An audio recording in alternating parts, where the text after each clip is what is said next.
L'écrivain Johan Livernet, auteur des ouvrages La franc-maçonnerie 300 ans d'imposture et Une loge maçonnique dirige le Vatican, a été condamné à 18 mois de prison ferme, une lourde sanction infligée par le tribunal correctionnel de Toulon le 5 février 2021.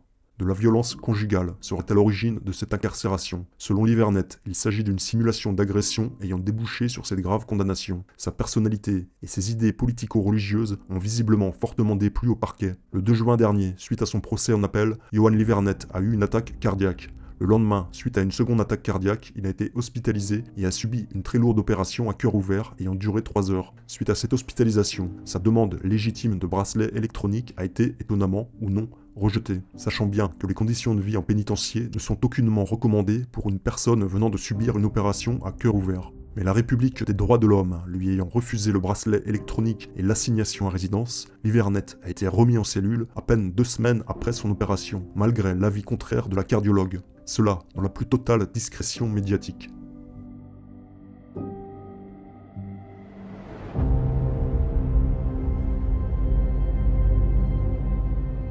Jacques Zwilinski, médecin ophtalmologue, grand maître de loge maçonnique et ex-président du Lions Club de Marseille, a, quant à lui, été condamné en mars 2020 à 15 ans de réclusion en appel pour les faits suivants: tentative de viol par personne ayant autorité, attentat à la pudeur sur mineur par ascendant, atteinte sexuelle incestueuse sur mineur de moins de 15 ans, viol par personne ayant autorité et viol par ascendant.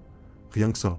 Figurez-vous que ce franc-maçon, ayant visiblement poli sa pierre d'une manière infecte et destructrice d'autrui, a quant à lui obtenu une libération de prison pour cause d'un état de santé jugé, je cite, incompatible avec son maintien en détention. Le grand maître incestueux souffrirait d'un diabète important, doublé d'une affection oculaire, le faisant ainsi bénéficier d'une assignation à résidence.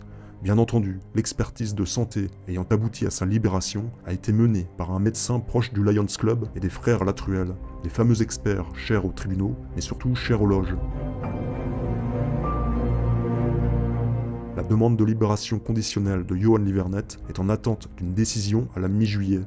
Ne l'oublions pas, prions pour lui et espérons en sa prochaine libération et en son plein rétablissement de santé.